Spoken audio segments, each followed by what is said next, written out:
Evening, everyone, and welcome to Back to Basics. My name is Dr. Vivian Asamoah. I am a gastroenterologist and now a certified functional medicine provider in Katy, Texas. I feel like I haven't been one-on-one with the Natural Gut Relief Group for a while, so it's kind of glad I'm glad to be on here, kind of alone this evening, just to you guys. I hope you guys had a wonderful month of May where we talked about asthma and allergy. This month, we're just going to keep learning and just keep educating ourselves about things that are important for the gut. I celebrated two things last month.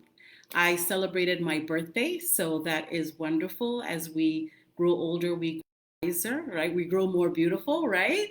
And I also celebrated my passing my Institute of Functional Medicine exam certification, which I have been working on for about, I guess, 2 to 3 years now. So that was a very intense exam, required coursework, a lot of training, a lot of modules, a lot of reading, a lot of study groups, and it was a very long 4-hour exam, but I got my results and I passed. And so I am a certified functional medicine provider, and I'm very, very, very excited about that. This year is a big year. I will also recertify for my gastroenterology boards. It's been a decade. So we certify, I mean, it's best, you don't have to, but it's best to certify every 10 years. So it's been 10 years since I graduated from Johns Hopkins as a fellow.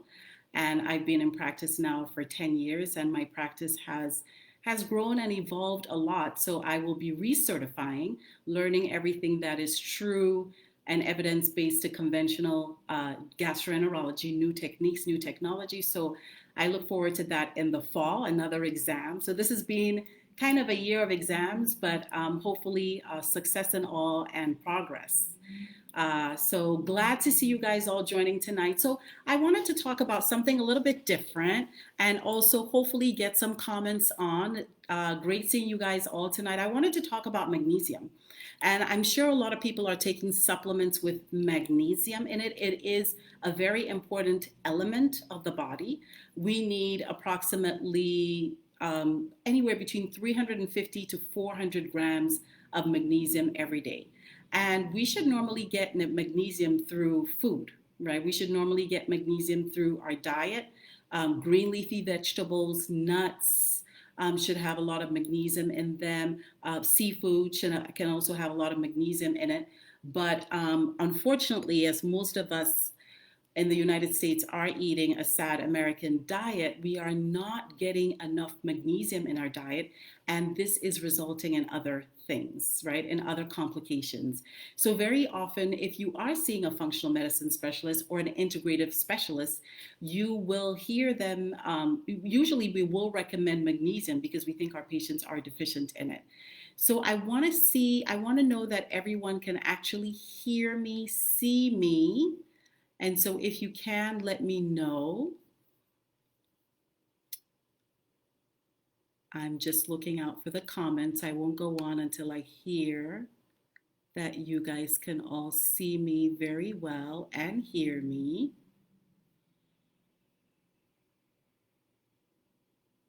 Because I know the communication the internet has not really been the best. So I want to be sure before I start blabbing on about magnesium.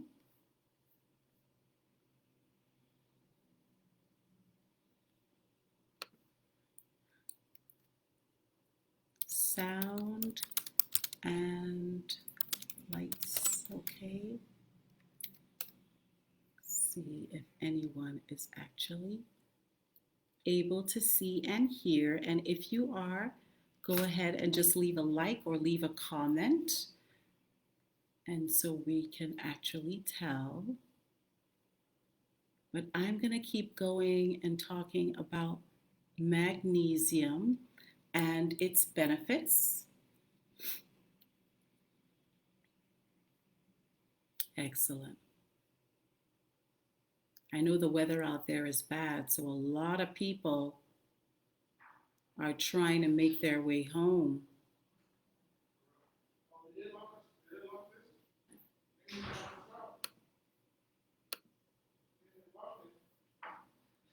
Just trying to make sure that everyone can see and hear. And if they can't, I may have to restart this live.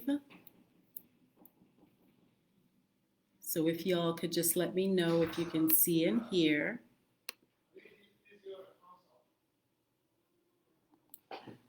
I'll be right back.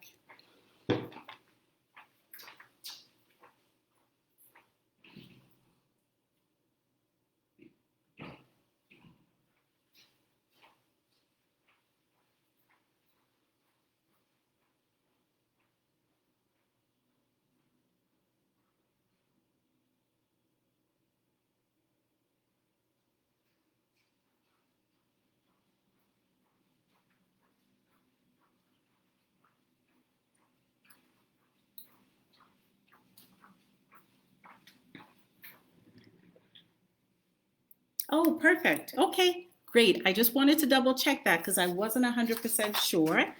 And I wanted to make sure that I could be heard. Nice seeing you guys online. So we're going to dive into magnesium really quickly because I know we got a lot of stuff going on. So it's a very essential element for the body. It exists in about 300 to 400 milligrams in the body, and that's what we should be consuming in a day. But unfortunately, in our diet, we're usually not consuming enough. And that's why about 60% of the American population is deficient in magnesium. And so magnesium is extreme. We're going to talk about some of the benefits. It's extremely important for certain aspects of the body, just the mechanism. It's extremely important from a mitochondrial level. So just energy formation, right? It's really, really important for the nerve conduction. So anything that has to do with muscle movement and anything that has to do with motility. So wherever there's nerve and muscle involvement, magnesium is extremely important. Blood pressure regulation, blood glucose regulation, anything that has to do with the brain. So in terms of brain forms, brain communication, so anything that's connected with just, brain attentiveness, memory, emotion, so anxiety and depression. Deficiency in anxiety and depression can be related to a low magnesium. So those are sort of the 5 core things that magnesium is really essential for. The first one is actually energy, right? From at a mitochondrial, so the mitochondrial is the organelle in the cell that makes energy, and magnesium is critical in sort of just the processing of this mitochondria to make energy. So first and foremost, if you're deficient or depleted in magnesium, fatigue may be one of the issues, right? Anxiety and depression can set in. We see people with migraines having low magnesium sometimes, but sometimes magnesium just helping resolve and reverse the migraine issue. Motility issues of the gut. So constipation issues definitely could be related to a low magnesium level, right? And then anything that has to do with blood pressure regulation and sugar regulation, it's key to have magnesium, as these are all important factors in making everything work. Now, the question is, how do we get magnesium naturally from food? Like, what types of foods are rich in magnesium? And there are a lot, but unfortunately, they are foods that we don't necessarily eat a lot of every day. So green leafy vegetables, legumes, nuts, and seeds are all rich in magnesium, but we're not consuming enough to really get the right amount in on a daily basis, right? So that's why most people, I would say, 60%, 2/3 of us must be taking some kind of magnesium supplement. Now, which magnesium supplement is right for you? So there are different formulations. There are like 10. And I'm just going to focus on the top 5 that we often see in our natural supplements, okay? And some of them you guys may have heard about already because they're over the counter at the store, okay? So milk of magnesia, that's an easy one we hear about. Milk of magnesia, which we use to usually treat constipation. That's actually a magnesium oxide. So it's magnesium with an oxygen molecule. This is one of the forms of magnesium that is least absorbed in the gut. It is not absorbed very well and results in almost like a laxative effect. And that's why we give milk of magnesium, or magnesium hydroxide or magnesium oxide when you have issues with constipation, because it helps with the motility and it has a slight laxative effect. So that's magnesium hydroxide. And because it's not really well absorbed in the system, we do recommend actually taking higher doses of it. So anywhere up to between 800 milligrams and 1500 milligrams of magnesium hydroxide will help regulate the bowels, right? Will help you poop, serves almost as a laxative effect. And interestingly, there was a gastroenterology study that compared taking magnesium hydroxide with basically other prescription supplements or prescription medication, and magnesium hydroxide was found to actually work well, just as well with less side effects. So that is one that is not actually used to increase magnesium in the blood. If you're taking magnesium hydroxide, you're really just pooping it all out. It has a laxative effect. You're not actually increasing the magnesium concentrations in your bloodstream. So if you actually want to use magnesium and replete because you have high blood pressure, you have issues with fatigue or issues with migraines or anxiety, then you must take a form of magnesium that is more readily absorbed. And some forms that are more readily absorbed include magnesium citrate. That's readily absorbed. That's one. It's magnesium with citric acid, right? And that comes naturally in citrus fruits.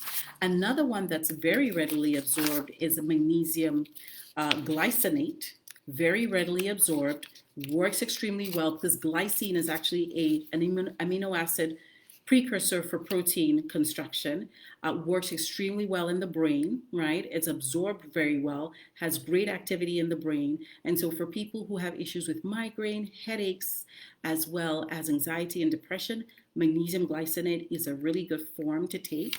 Another form that is extremely helpful in the gut, I did my in the brain, I did my research, is probably going to be magnesium L-threonate. So threonic acid is water soluble. It's a breakdown product of vitamin C. It is very easily absorbed and has great benefits in the brain as well. So magnesium glycinate, magnesium threonate, extremely useful when we're trying to increase magnesium in the system for action in the brain. When it comes to the gut, what you can use on a regular basis that will help improve motility of the gut overall and help reduce some of the symptoms in the gut, like heartburn symptoms, delayed stomach emptying, constipation.